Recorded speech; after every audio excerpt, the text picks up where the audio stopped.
Hello, curious mind.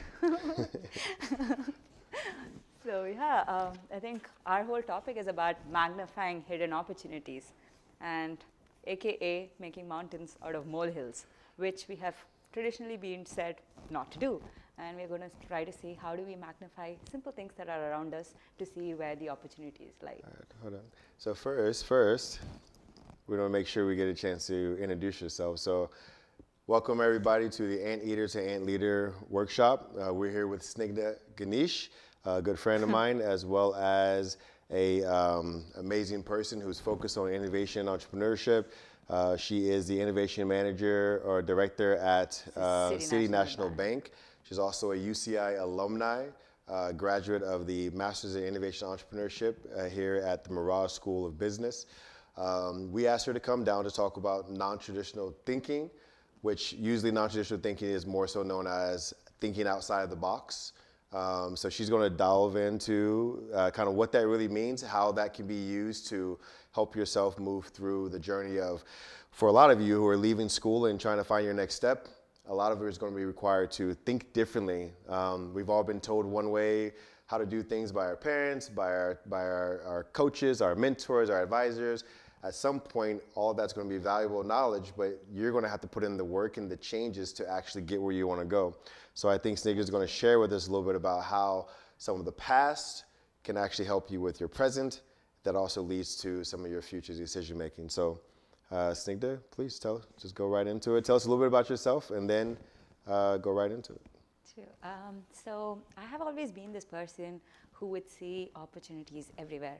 And you know, when you start thinking around, you see a lot of opportunities around.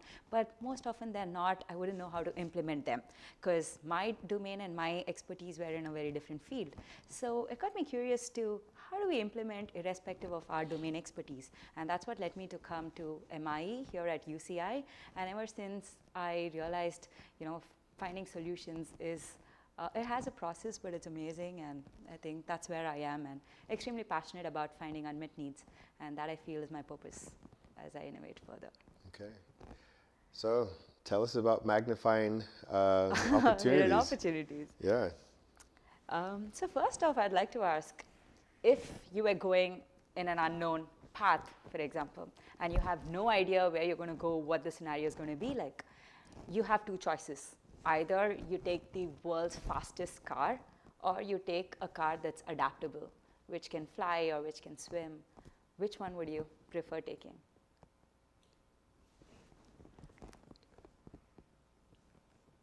I'll probably take the fastest one. And why?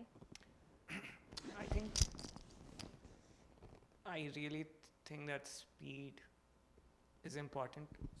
It's fine. Okay. Is it better?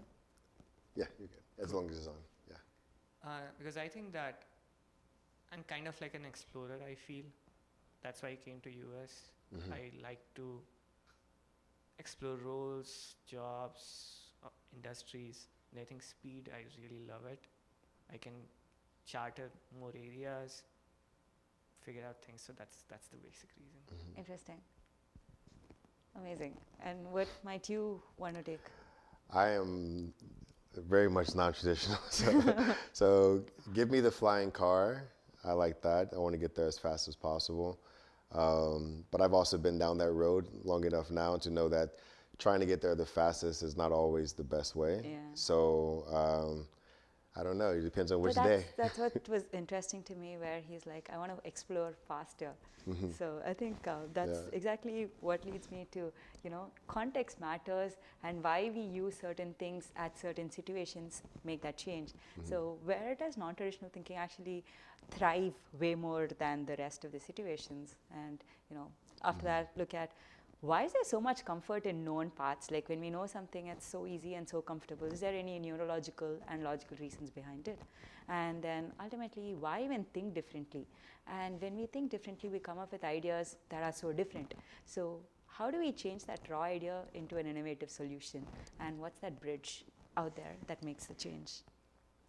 So let's start with, why even think differently or similarly than the rest?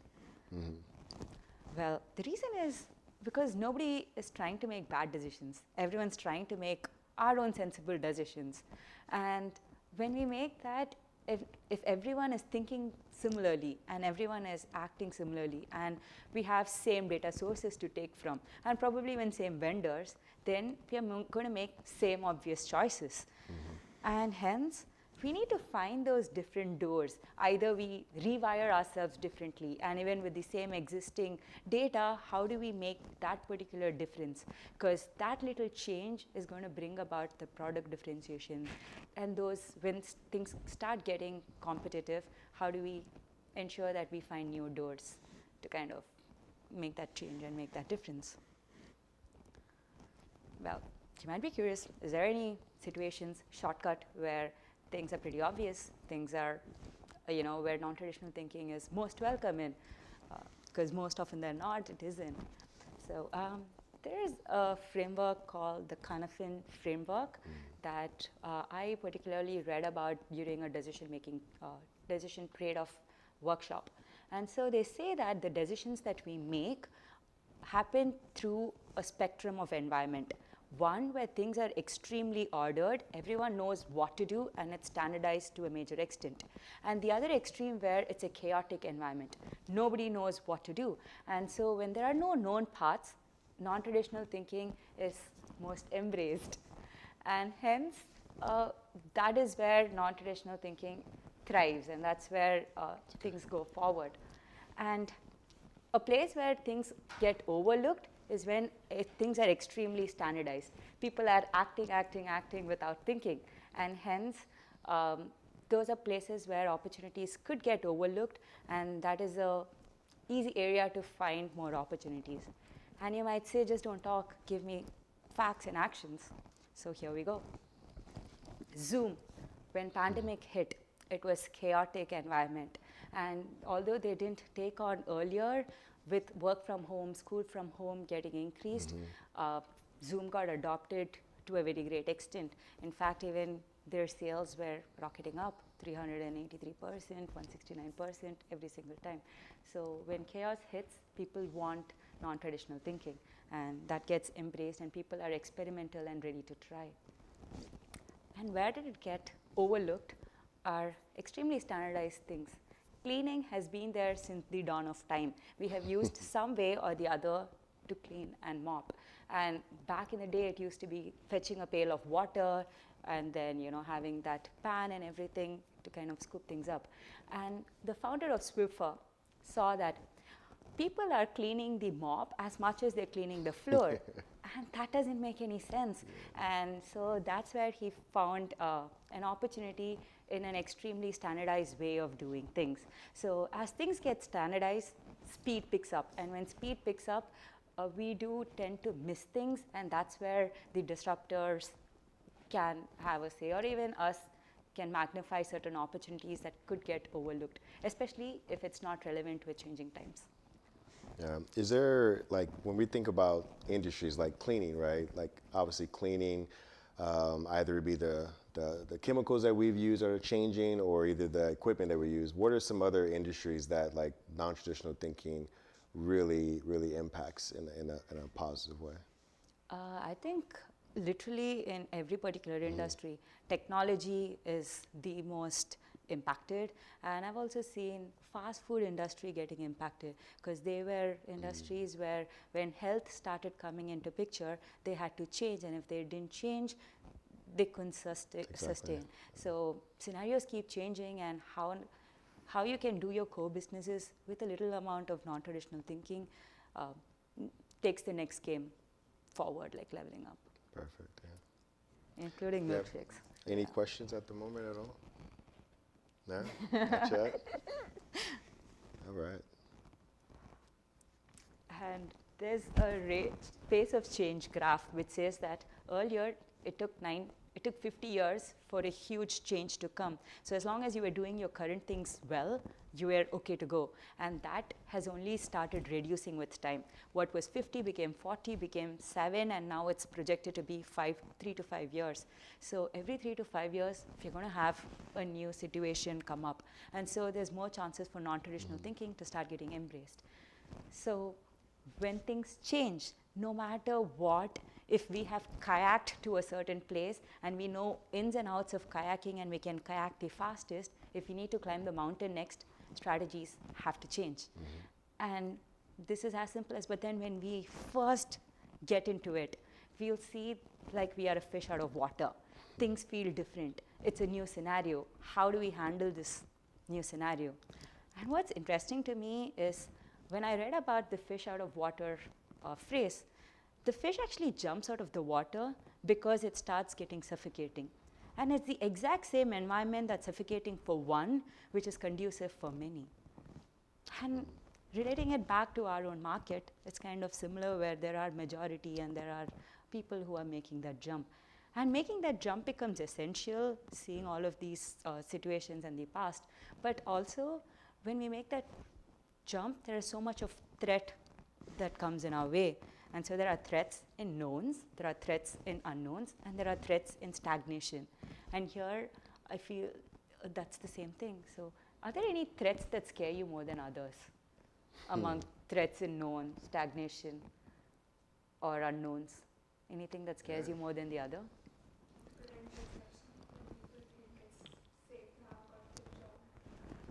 So transitioning out of college and trying to figure out that next step. In a particular job, you think it's stagnant and you feel comfortable with the daily routine.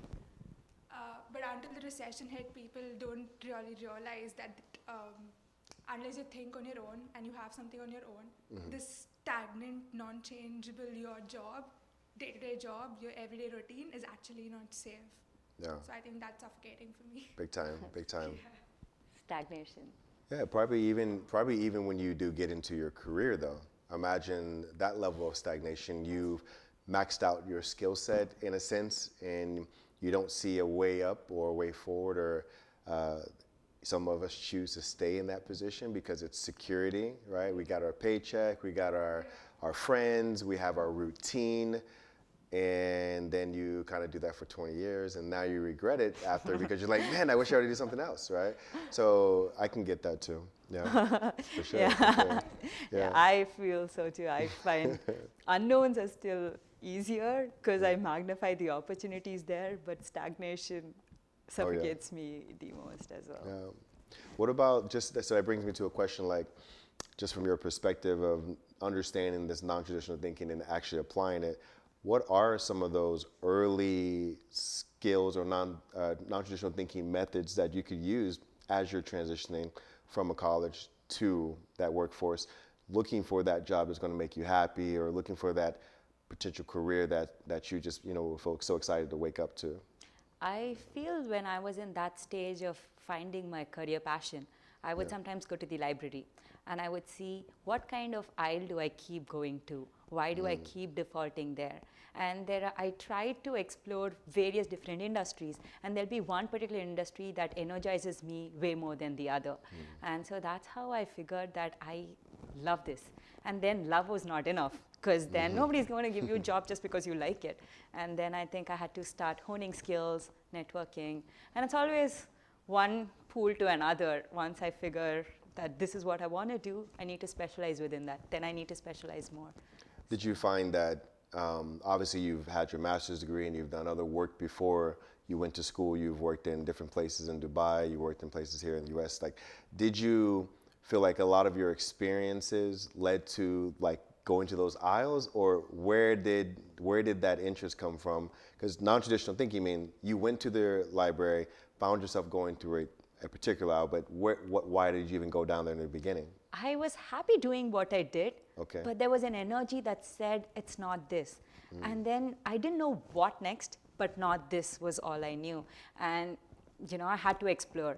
So, and I was seeing what are the ways I could explore. How do I would talk to people, I would read books, I would see movies, I would try to take inspiration from everywhere. Yeah. And I think talking to people help a lot, because then people are also able to guide as much as we talk to and say. And I think that's where, and I would come up with idea most often than not. So when you come up with an idea, but not knowing how to implement it, that also, creates okay, someone knows or has idea. And then someone else picks it up and be like, hey, have you looked into innovation? And I think that's what also led me on. So that's even a better one. So knowing that like the past also has its foundation for how the future kind of goes. What in your past do you feel, even if it wasn't your job or your work experience, what in your past probably got you to this innovation pathway? I think I was just doing it without knowing or giving it a name. I would never mind my own business. So I was just You asked too many questions? Yeah, I would go, like if I was a fire marshal. And when I went, I saw that one of my roommate, there was a fire at home and she was shocked at that particular time, not knowing how to react. So I took up an initiative to spread awareness. So things like these, I realized that I do like. So I think that's where understanding yourself without, sometimes you don't know the definition of it, and then it kind of gets there. And then I was making incremental change and process improvement, and I was curious to make radical changes.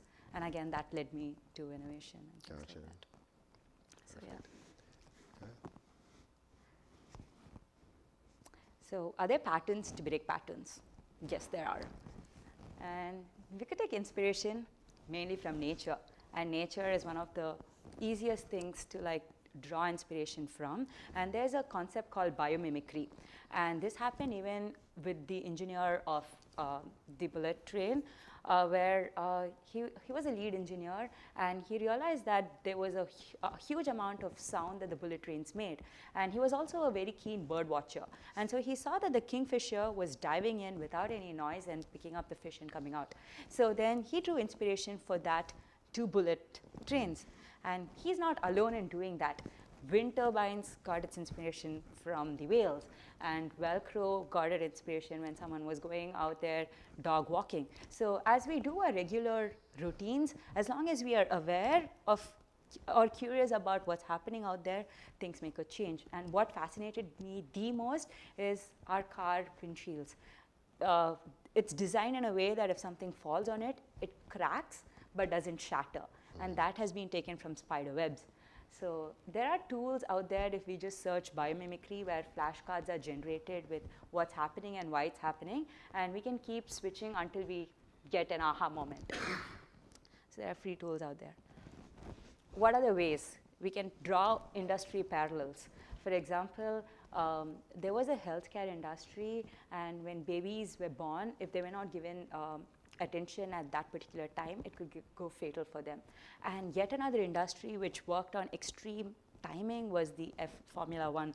And so the healthcare collaborated with Formula One to see how do we make things happen, and took the best practices of the pit stop crew and saw that each of them had a role to play, and adopted that and made that change and that difference. And yet another industry, space, when things were asked to be like satellites and antennas were needed to be folded into the space shuttle, the lead engineer again was having a hobby of origami, and then he kind of brought these skills of origami into the whole satellites, combining two very different fields out there. So most of them seem to have like a serious hobby also going around. And most times they're not. As we know, things can fail. So when Starbucks got a market research report that said people want a cold bottled beverage, at that point in time, most obvious ones were the Pepsis and colas. So Starbucks did a cola soda, like coffee soda types, and that didn't go well with the market. But although that failed, the pain point was true, and that was real. So through more experimentation, it became Frappuccino, the most wide-selling thing ever.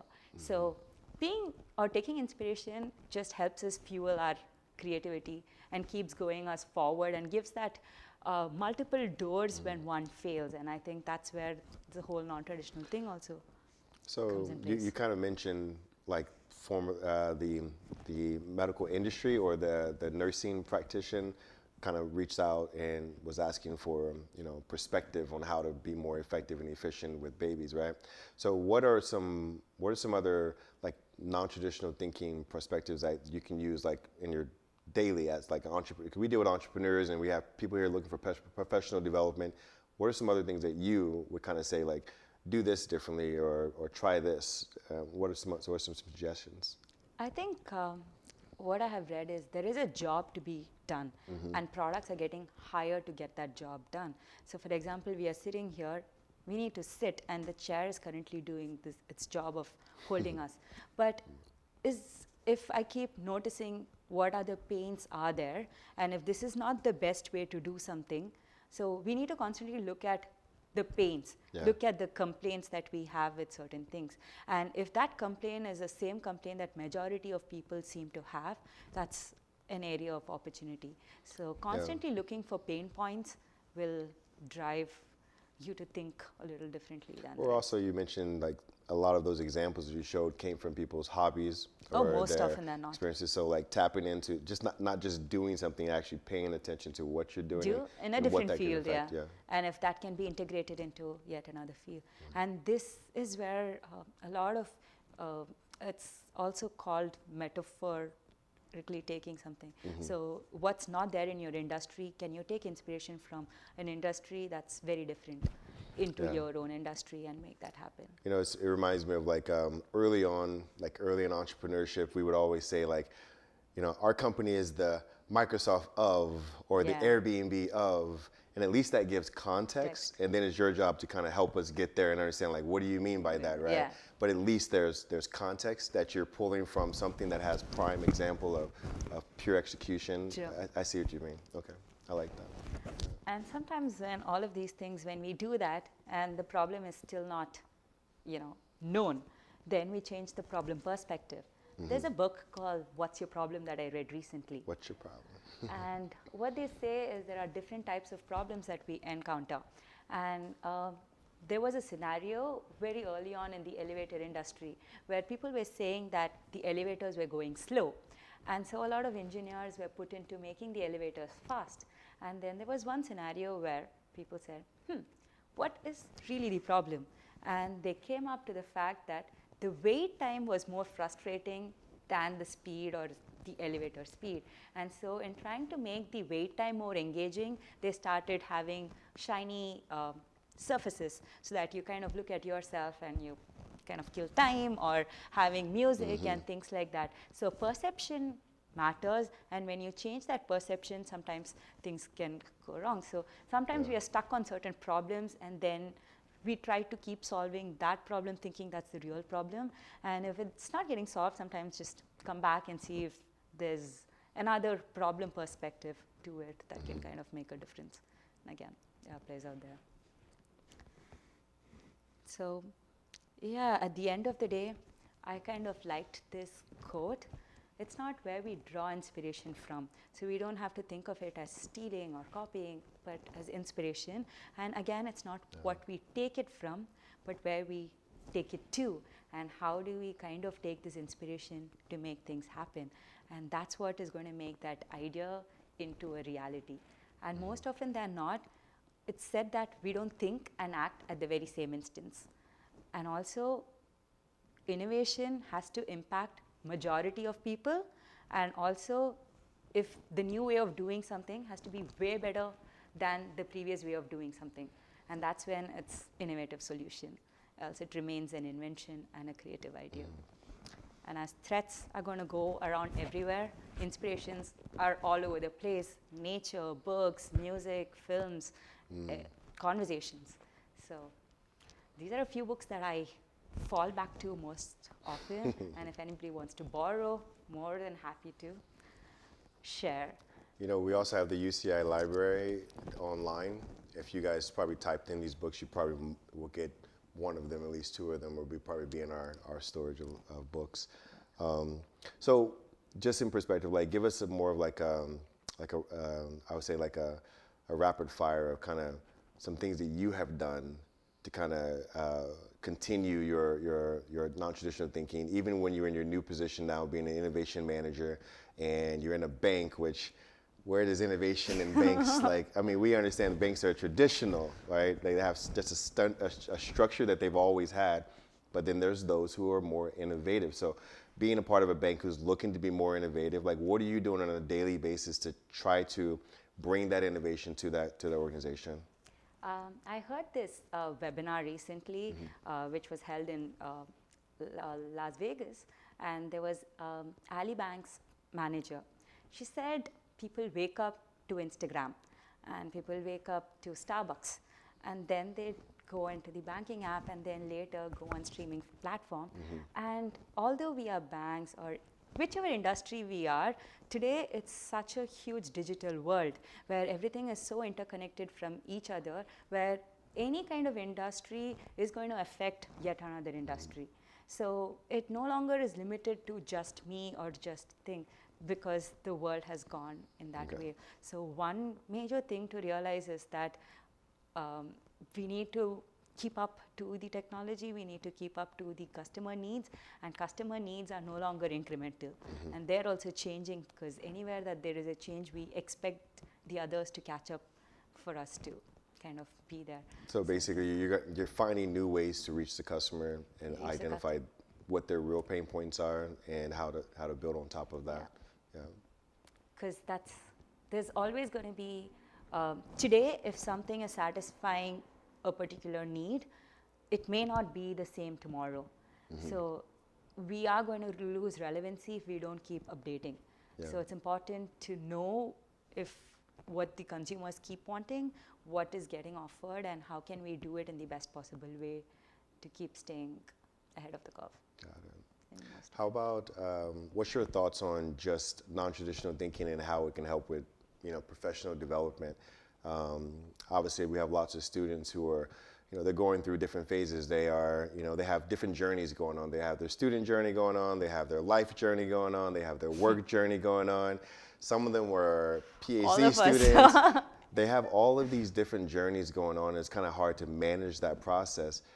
So trying to think outside the box can mean you're spending too much time or energy somewhere where it could be best set somewhere else. Going through those challenges, like you've had those experiences, like what are some suggestions you can give to people who are trying to balance that and still trying to be a little bit different and thinking and doing differently? I heard a video recently by Sir Kenneth, a TED Talk.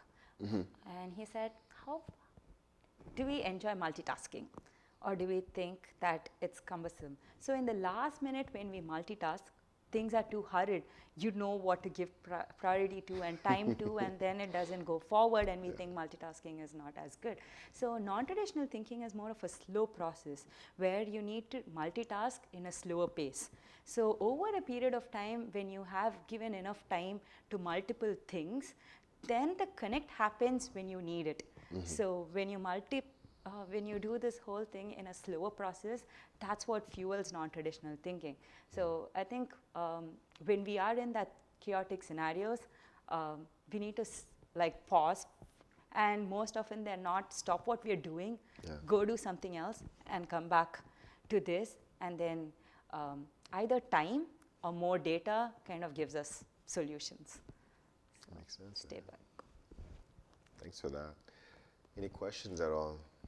I actually have. Yeah, I have one question. So the first consequence of non-traditional thinking is the question of whether it's practical or not. True.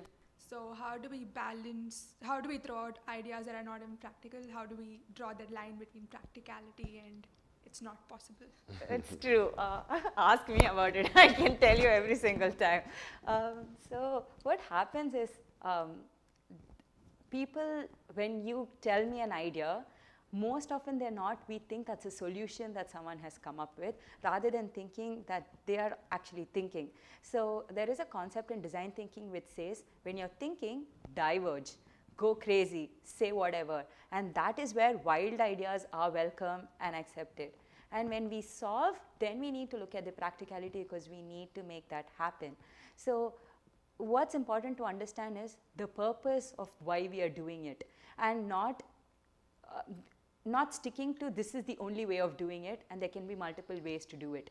So to be able to communicate that and to be able to accept that there could be multiple solutions and this is one of the solutions, I think makes that area of difference. So I think someone mentioned to me, sometimes we go about thinking, how do I grow vegetation on Mars? But there would be like a first step to it. What could be that first step? So the most radical ideas have been obvious to someone because they have all these multiple paths that they can recombine. So most often they're not. Practicality is the implementation side of things, and when we think, it's the raw creativity. So I like to call it like, how do you attract plastic ball with ion? It's not possible, but you need to give that coating. So if someone you're talking to is a data person, talk to them with data, talk to them with things, and make it a little acceptable. Thank you. Have you ever had to shoot down ideas for anywhere down the line in your business? I get shot down, but I don't shoot down, mainly because I feel idea comes from a need. And understanding that need is important. Solutions can be different, but I'd like to go down to the real need. Thank you. Yeah. You kind of remind me of, because we deal with entrepreneurs here at the Entrepreneur Center every day, and we do professional development. That's what this is all about. But a lot of our audience, right, is the student body who pursues entrepreneurial endeavors, want to experience that process. We brought in a gentleman from the Amazon Web Services, and he broke it down how Amazon, does things completely different in their non-traditional thinking. And one of their methodologies that they use is called working backwards, right? So, and I don't know if anyone has heard the particular perspective of working backwards. I was working in Amazon. I did. Oh. Yeah, so you know what this means, and it's something that anyone can do. But they take it to another level of working backwards. And just the methodology, maybe you can express and tell us a little bit more of some of the strategies of what you've learned. But what I do know to be true is they have a new innovation amongst the crew, and everyone comes up with these ideas. They come to the table. They don't do PowerPoint presentations. They do documentations, and you have to come to the table with a 6-page document and try to identify what this is. Everyone gets their turn, and they share. And then from that, then they create a press release about this particular vision that they have in the future, when it's going to come out and what it's going to look like and things like that. And then the cool thing is because they're so customer centric, they focus on frequently asked questions against that press release that consumers would ask, that partners would ask, that investors would ask, that just any key stakeholders would ask. And if they can't answer those questions, they go back and work on those things. And there you go. So the non-traditional thing is that sometimes people say, don't think too big with your ideas. But in reality, if the biggest company in the world thinks really big about the idea and then they come back down to what is possible, that is a non-traditional way of thinking. So we try to teach our entrepreneurs, like, don't shorthand your idea. Like, if you have this big vision, like, build it out and then come back down to what seems to be the most relevant thing. But before you say what's relevant, ask your customers, right? Yeah. So, I don't know if you want to share a little bit more about what you've experienced, but. Yeah, absolutely. I think AWS is definitely not too traditional about how it presents idea. And I was working through this working backwards mechanism, and as you say, the whole idea is to think in the future how the product will look like, and figure out what the priorities are for the customers, what the actual needs are, and how appealing that idea is. I think more important than figuring out all the unknowns, the motivation behind this mechanism for me. And there's a book also written about it from ex-employees from Amazon, and they have their own documentation about it.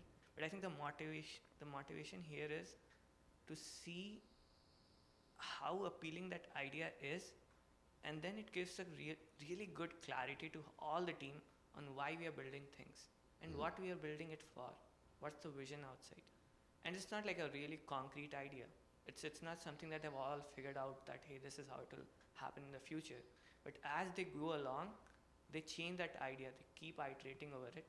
But in the first phase itself, I feel that it gives people the right idea about the priorities and the needs. I think that's. But I have one question for Snigdha here, and this is something that I've been struggling with a lot. I understand that if, let's assume that we are trying to start vegetation in Mars. That's the idea, right?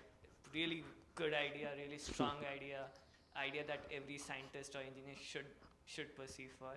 But my question to you is, when I look from myself, my business degrees, my engineering degrees, But the whole thing is that there are a lot of unknowns in that whole idea, a lot of things that we need to figure out. And most of them we can't. We can maybe 40% if you're lucky with it, we can find the unknowns. What in company we used to do is just ask our boss, can you green light it? If they green light, we start building it and then test it out, iterate to it. But my question to you is, if you are the solo entrepreneur, if you have the vision for it, then who will green light it? When will you have enough confidence to say, hey, this idea is worth it and I'm gonna go all in for it? I have started coming to believe in the value of teams a lot. So one is definitely, there are definitely unknowns that's going to be there. And the reason is because, past has data already. Current, we know data. And future is an assumption to everybody. We are all predicting what it could be. And we are predicting what an unknown could be, but unknowns are still unknowns, and sometimes we may not know. And when we go with it, it's just the confidence that is going to drive us, and it's that belief in that idea, and if multiple people want, and if you have a team that is diverse too, someone who's going to know, no matter what in technical comes, you're able to go ahead with it. Someone who knows that I can handle strategies when something comes, or together we can do something. The perspective diversifies, and you have a more equipped team to kind of go with it.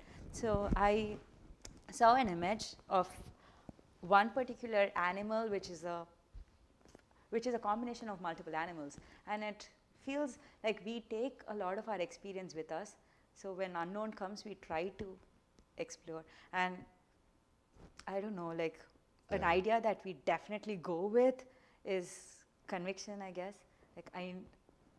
It's a real need, and it's something that I see opportunity with, and we believe in it, and we start it. It could fail, and again, need is the problem. Solutions can be different. So as long as we go with the need, we'll have, and if there are multiple people also who believe in it, we'll be able to get the team. I think to add on to that too, kind of what you were saying is, as an individual, like you have your own perspective, right? And your own perspective could be holding you back from identifying the key to that innovation or to that idea to move it forward. So what Snigdha is actually mentioning is diversifying more minds, more perspectives around you can help you get to that next step, right? Finding the right solution to the problem. One of the non-traditional thinking methodologies that I use is something I call the complacency theory. And we're complacent to the way we think, feel, and act on a daily basis. We can change that. All of us can change that. But if we don't want to, we don't have to. So if you thought that this was the greatest idea in the world, and you think there's nothing else to do, and you should be able to go to market with this, then that's what you're going to stop with, right? And you never thought outside the box. So one of the best ways to look at it is like, as a solo entrepreneur, you have a positive and negative energy. You know what feels good and what doesn't feel good. In between those, there's uncertainty and unfamiliarity, right? You're unfamiliar with the process of taking something. If you're a first-time entrepreneur, you're unfamiliar with the process of taking something that was conceptual, like just a conceptual idea, and moving it through the process to come to fruition, right? You're unfamiliar with that process. So there's all kinds of uncertainty. You're probably fearful that if I do it wrong, I've spent all this money, spent all this time, I don't want that to happen. So there's that part. Then you have, so that's unfamiliarity. Then you have the uncertainty, which is you don't know what the potential outcome will be, right? So the only way you balance that is to have a positive perspective of going through the process. So something has to drive you, right? So as a solo entrepreneur, we're like, why are you an entrepreneur? Like maybe why you're, let's say, a researcher, right? Maybe you wake up in the morning and you want to do research on something, and because you have a passion to create impact. So allowing that to be your positive driver could kind of keep you from that uncertainty. You can continue to move forward. You're going to wake up every day with that same energy, and you're going to continue to try to search for new innovation, new portions of that idea. So as an individual, having those drivers will help you. But you also have negative drivers. So fear can be a positive driver. Fear of failure could be a positive driver, but fear of failure could also be a very negative driver, right? So a lot of entrepreneurs that we have here, they come from so many diverse backgrounds. Like we tell them, look at where you are now. You're here. How did you get here? What is that mindset that you had to get over all those challenges to get here, right? And now you're here and you have this vision for the future. Like, remind yourself of the steps and the processes that you went through, because all of the answers are found in the fact that you've been through some things before. Same thing when you're trying to expand your horizons, you go based off of where you came from, right? And how'd you get to the point of thinking differently or doing differently? So whenever an idea seems to be stagnant, or whenever you think your innovation isn't really there yet, you kind of gotta like take a step back, find people who have different perspectives, be willing to accept those and see how they combat your visions, your thoughts in a positive way.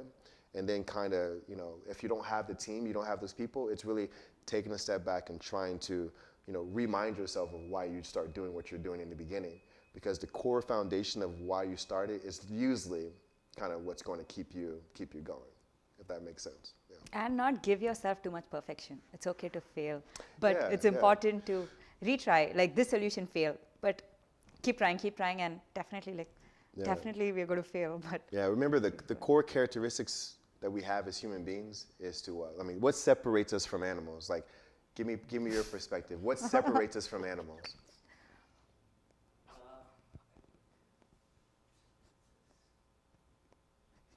I'll be a bit the power to control our will, I'll say. Like, power, I think is Okay. What's your Yeah. exactly, right?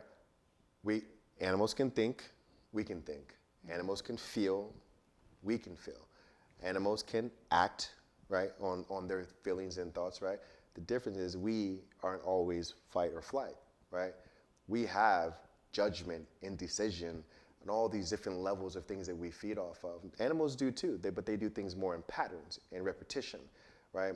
We can change. You can tell me something today, and I heard it, and I'm like, oh, let me change tomorrow, right? And I can make those changes incrementally right away, right? So you have the opportunity to change the way you think and the way you do, right? You just have to kind of step out of that energy that's holding you back in a second, and then say, you know what, okay, let me go to Starbucks, let me go to the library, and let me just like clear this thing out and rethink it in a different environment, right? And sometimes that kind of can bring you back to like getting back to what you were trying to do, which is be innovative and be thinking, you know, how to create something, right? So.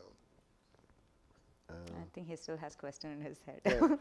And I think even like taking back like half of what I said, just like the growth mindset, you know, Carol Dweck is, you know, a renowned researcher who has really understood that just thinking differently and not trying to think in a negative perspective can truly help move you through the path of whatever journey you're taking, right?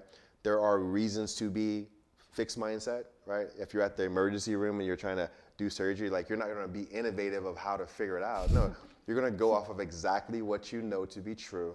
But if you are someone who's looking to create a better medical device, you can be very innovative and creative and thoughtful in that space. But usually you're basing off the foundation of what already exists, right? And how to innovate that. So I think, you know, trying to find new ways to step outside of your existing box, non-traditional thinking, and then step into something else and try to pull from that to give yourself another step. So long-winded answer to your awesome question. But good discussion, yeah. Thank you guys. Does it help a lot?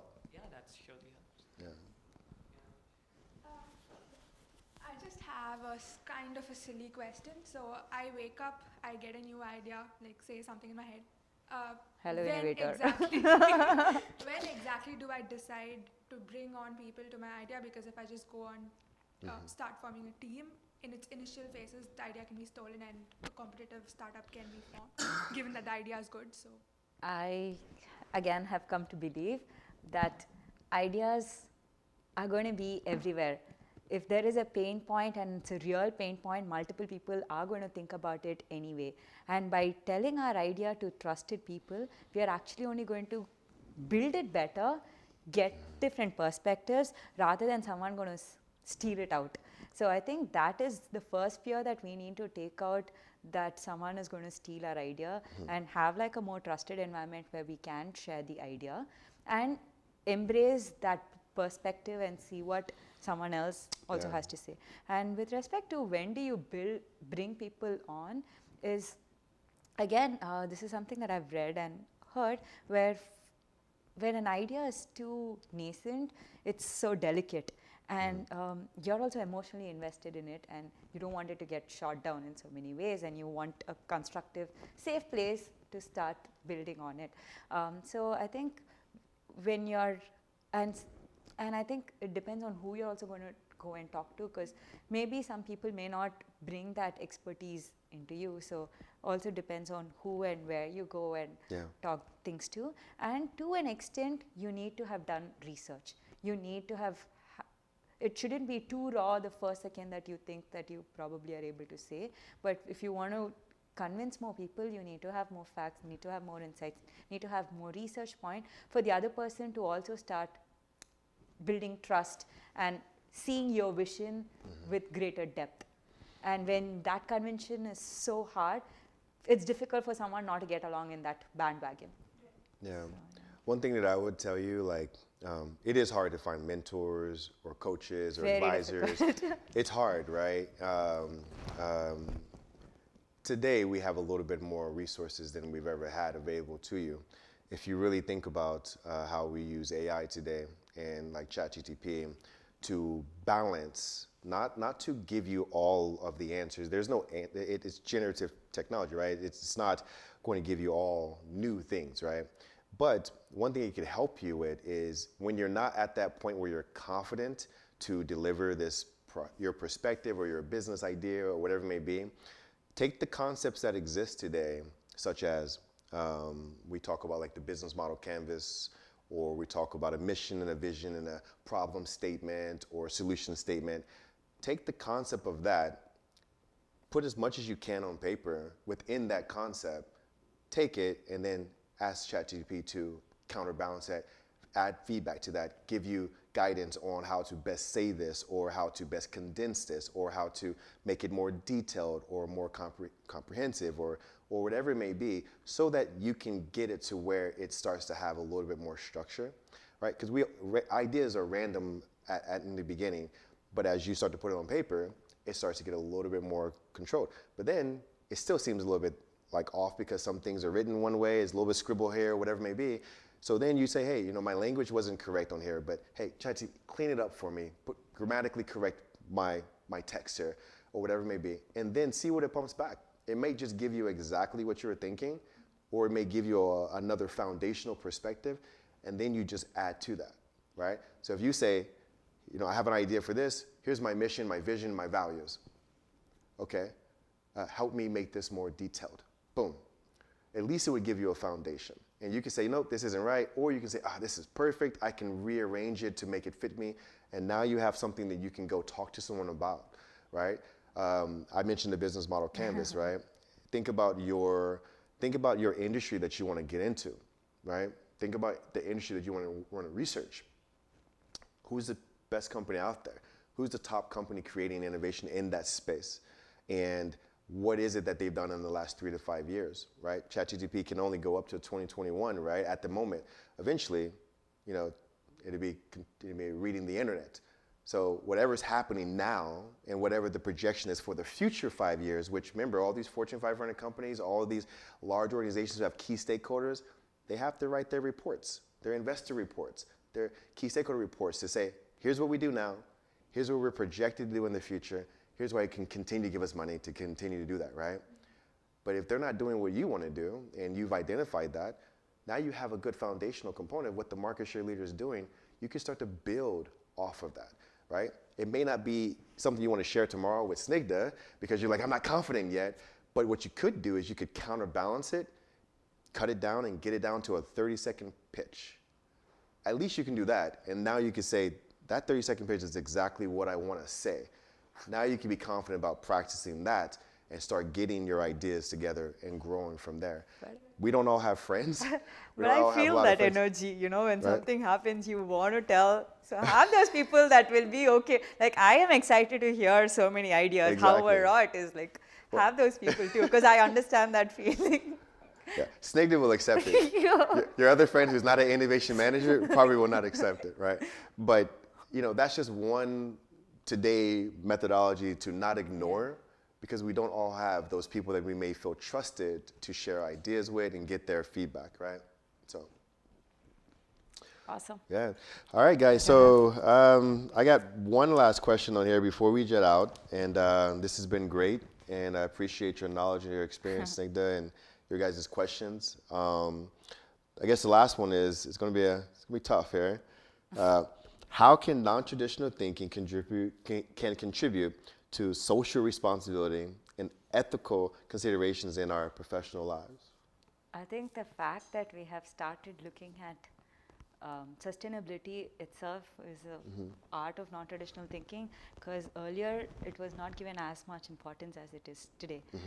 So I think again the way non-traditional thinking impacts is not that we are thinking differently, but we are magnifying certain things that were not there earlier, or we are just seeing things to a different frame, different perspective. And with sustainability, everything is changing. The way things have been, things we eat, things we wear, fast fashions and everything are getting more changes. And I think that is an impact of a new scenario coming up and how it's impacting, and that's making people change. So I think that itself is non-traditional thinking on its own. Appreciate it. All right. Any last fire off questions before we finish off? Okay. All right. Snigdha, we appreciate you. Thank you for being an alumni, coming back, share your knowledge, your experience, and we look forward to see if there's more questions on social media. How can people reach out to you or continue to follow like the work that you do? I'm on LinkedIn as Snigdha Ganesh, and I'm on Instagram also as Snigdha Ganesh, same on Facebook, and that's my email ID is snigdhg, snigdhg @uci.edu. And hanging around in Entrepreneur Center way more than not. So yeah. All right, for sure. Thank you very much for your time. Appreciate it. Thank you. For sure.